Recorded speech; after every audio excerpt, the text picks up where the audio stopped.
Dobrodošli na video kurs osnovnih veština prve pomoći.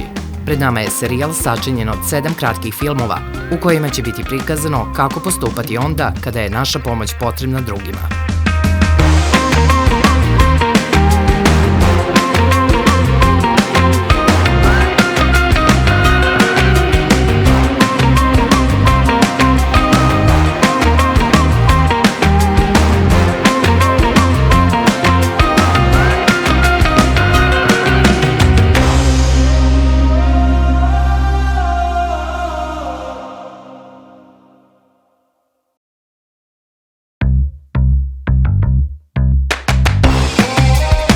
Gotovo je sigurno da se svako od nas već našao u nekoj izazovnoj situaciji u kojoj treba reagovati brzo i preduzeti mere bez kojih bi nečije zdravlje moglo biti ozbiljno narušeno.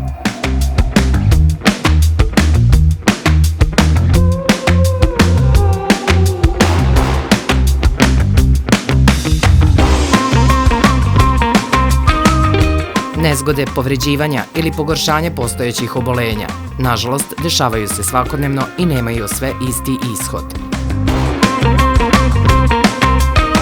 Međutim, ono što u takvim slučajevima može napraviti suštinsku razliku jesmo mi sami. Svako može pružiti mere prve pomoći i to je prva stvar koju treba da znamo.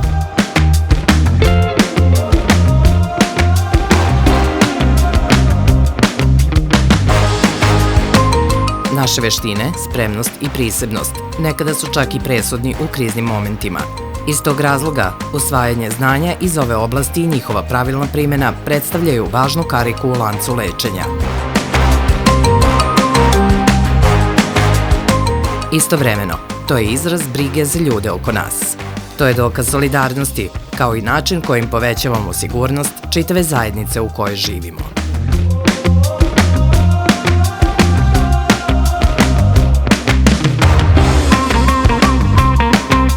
Zato počinjemo sa edukacijom.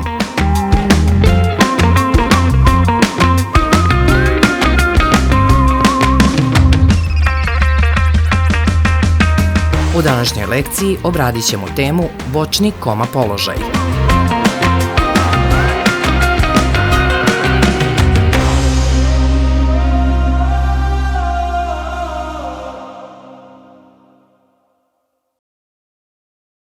U ovom segmentu ćemo da stavimo povređenu osobu u bočni koma položaj ukoliko osoba je u besvesnom stanju, a nema povredu.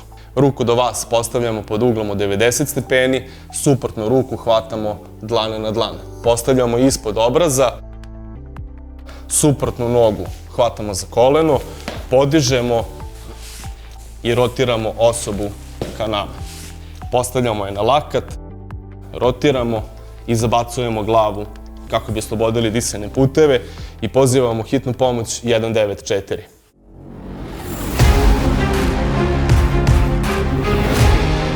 Bočni koma položaj je jedan od osnovnih manevara koje koristimo prilikom pružanja prve pomoći. On ima višestruku namenu, ali prvenstveno služi da bismo osobu koja je bez svesti zaštitili od mogućeg gušenja. U bočni koma položaj stavljaju se osobe koje su bez svesti, bez povreda glave ili kičme, ali koje imaju očuvane osnovne životne funkcije kao što su disanje i rad srca. Iz tog razloga, bitno je da utvrdimo stanje povređenog kako mu ne bismo naneli dodatne povrede.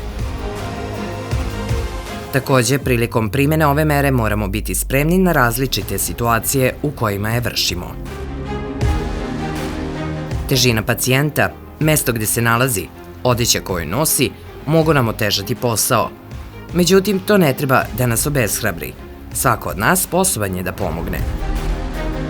Naše znanje i veštine dovoljne su da nekome olakšaju oporavak i spasu život.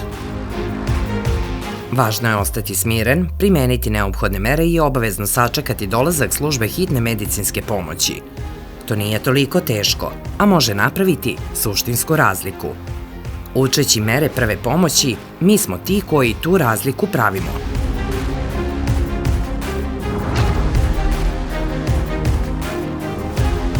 Zato postanimo deo rešenja. Naučimo nešto korisno za sebe i za druge. Važno je